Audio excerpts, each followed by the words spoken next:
بأشعار مباحة، بأناشيد مباحة، مثل هذا يجوز ولا مانع في مثل هذه الأيام. ورد في بعض الأحاديث، في بعض روايات الحديث، أنهما كانا يضربان الدفوف، وهذا أيضا مشروع في مثل هذا اليوم يا أحبتي في الله. إذا يوم أكل وشرب وذكر الله واستمتاع بالمباحات. لكن هنا ينبغي أحبتي في الله أن نتنبه لشيء. في مثل هذا اليوم المسلمون يفرحون ويستمتعون ويتزاورون ويتحابون ويجتمعون ويحتفلون. في مثل هذا اليوم تحدث منكرات عظيمة، منكرات، مخالفات شرعية. بل في مثل هذه الأيام يأتي ناس، فرق الغناء، فرق المزامير، فرق الموسيقى، فرق يتاجرون أخلاق الشباب وشابات المسلمين، فيأخذون منهم أموالا ويفسدون أخلاقهم في مثل هذا اليوم. ولهذا نقول يا أولياء الأمور، يا آباء، يا أيها الأمهات، اتقوا الله تبارك وتعالى في أولادكم في مثل هذه الأيام. يجب ألا نلطخها بالمعاصي والمنكرات، فإن المنكرات عند النعم تؤدي إلى حلول المصائب، حلول العذاب من الله تبارك وتعالى. ولهذا الله تبارك وتعالى ذكر عند النعم بأن الواجب فيها الشكر لا المعصية. ثبت عن النبي صلى الله عليه وسلم أنه قال: صوتان ملعونان في الدنيا والآخرة، صوتان ملعونان في الدنيا والآخرة، ما هما؟ صوت مزمار عند نعمة، نعم عند نعمة، ورنة عند مصيبة.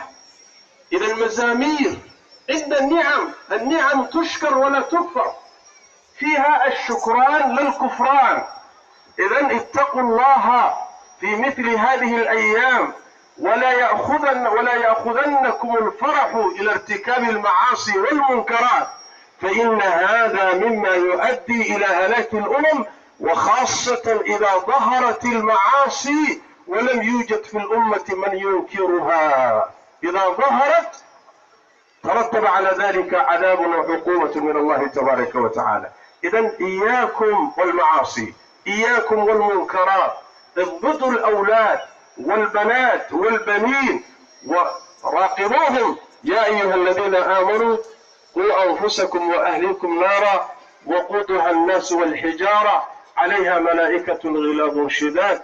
اتقوا الله في أولادكم، اتقوا الله في نسائكم، اتقوا الله في بناتكم وبنيكم، اتقوا الله في من وليتم عليه فيما أنتم مسؤولون عليه، فإن لكل امرئ منا مسؤول، والله تبارك وتعالى سائله عما استرعاه. فاتقوا الله وإياكم والمخالفات والمنكرات الشائعة في مثل هذه الأيام. أحبتي في الله، أوصيكم بتقوى الله، أوصيكم بتقوى الله والتمسك بكتاب الله تبارك وتعالى. فإن عز هذه الأمة أولها في آخرها، عزها يكمن في شيء واحد، في التمسك بكتاب الله تبارك وتعالى وسنة الحبيب صلى الله عليه وآله وسلم. أيام كان المسلمون قلة قليلة، إلا أنهم كانوا صادقون في التمسك بكتاب الله تبارك وتعالى، غلبوا العالم كله. نعم، غلبوا العالم كله بما في قلوبهم من الإيمان والصدق مع الله تبارك وتعالى والتمسك بمبادئ وتعاليم الكتاب والسنة، لأن الله تبارك وتعالى جعل عز هذه الأمة في التمسك بهذا الكتاب. اليوم أحبتي في الله انعكست الأمور، نحن في العدد نعم لا نحسد عليه، مليار ونصف، تقريبا خمس العالم فأكثر مسلمون، ومع ذلك ضعفاء. نعم، حقوقنا تؤخذ وبلادنا تحتل، نعم، وخيراتنا تنتهك، ويفعل فينا ما يشاء الأعداء مع هذا العدد الكبير.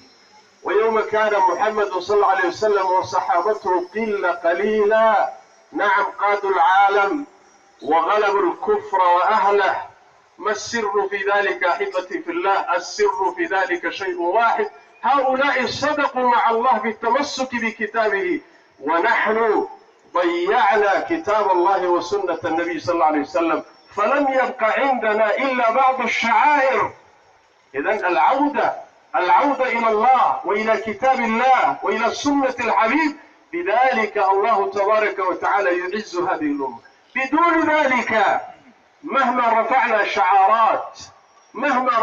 شعارات الله تبارك وتعالى لا ينصر أمة محمد صلى الله عليه وسلم إلا بالتمسك بهذا الكتاب والصدق مع الله تبارك وتعالى بالتمسك به والرجوع إليه والعمل به في جميع الأنشطة، في جميع مجالات حياتنا الاقتصادية والسياسية والاجتماعية وجميع شؤوننا، حتى نرجع إلى الله تبارك وتعالى وإلى كتاب الله وسنة الحبيب صلى الله عليه وسلم. أمر آخر أحبتي في الله: عزنا وكرامتنا تكمن في جمع الكلمة، تأليف القلوب، نبذ الفرقة. نعم، اجتماع الكلمة ونبذ الفرقة.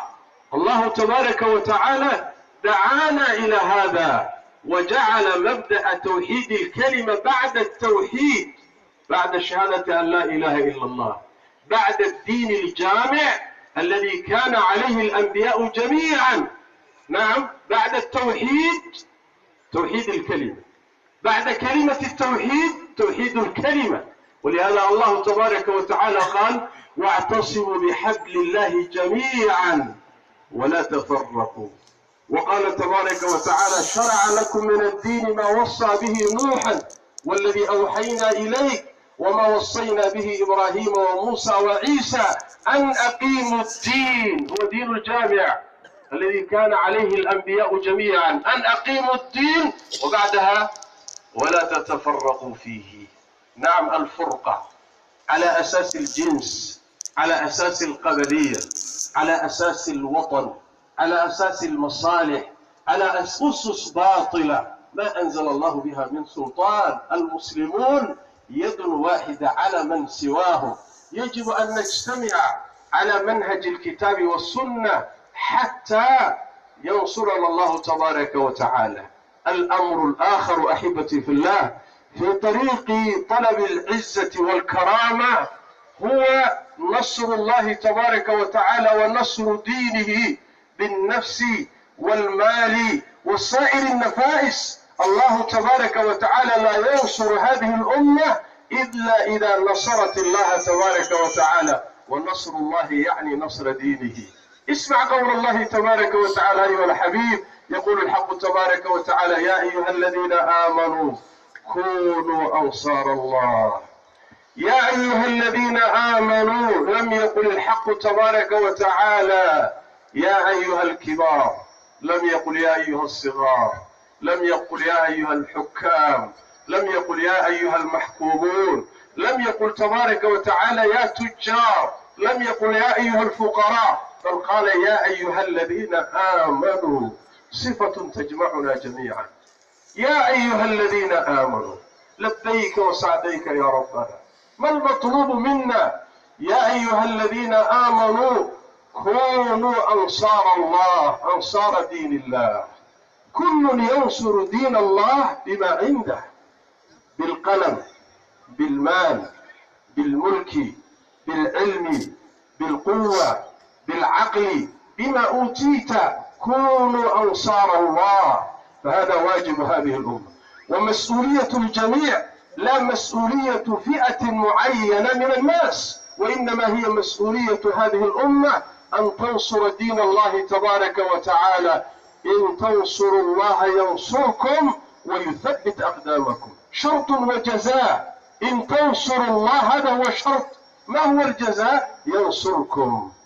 نعم، والمفهوم أنكم إذا لم تنصروا الله، الله لا ينصركم. سنة الله تبارك وتعالى. إذا أحبتي في الله، الاعتصام بكتاب الله وجمع الكلمة وبذل النفس والنفيس في خدمة دين الله ونصر دينه تبارك وتعالى في هذه الأمور بإذن الله تبارك وتعالى نواجه التحديات التي تواجهنا في هذه الأيام، تحديات عظيمة تكالب علينا أعداء الله تبارك وتعالى من المشرق والمغرب حتى يستبيحوا بيضتنا. هذا هو حالنا اليوم، مع ضعف وتفرق فيما بيننا، بل وتحارب فيما بيننا، وهذا الذي جعلنا في هذا الوضع المهين الذي نعيشه اليوم. فالعودة والأوبة إلى الله تبارك وتعالى حتى يعز هذه الأمة، والعز قادم بإذن الله تبارك وتعالى، فاستبشروا، العز قادم والغلبة قادمة والعاقبة لأهل الإيمان، فاستبشروا يا أهل الإيمان وإياكم واليأس والقنوط، فإن المؤمن لا يعرف القنوط واليأس مهما كانت الظروف. وعد الله الذين آمنوا منكم وعملوا الصالحات ليستخلفنهم في الأرض كما استخلف الذين من قبلهم وليمكنن لهم دينهم الذي ارتضى لهم وليبدلنهم من بعد خوفهم أمنا يعبدونني لا يشركون بي شيئا. هذا الوعد حق وقد تحقق وسوف يتحقق بإذن الله تبارك وتعالى، لكن يتحقق لمن؟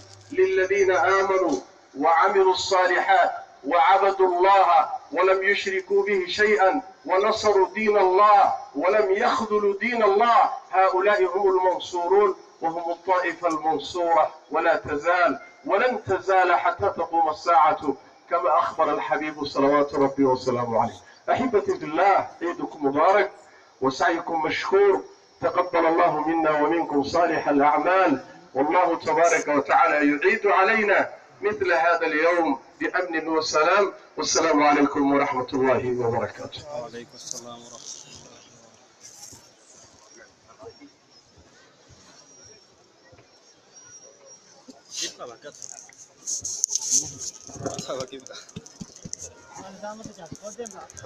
Wale ambao hawajaswali ambao hawajaswali, jamaa mwingine itasimama.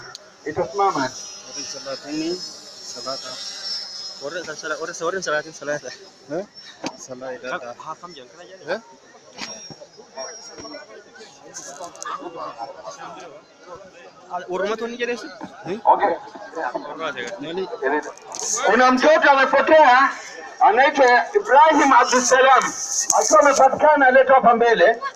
Mtu yote akipata mtoto ambaye amepotea amleta hapa mbele.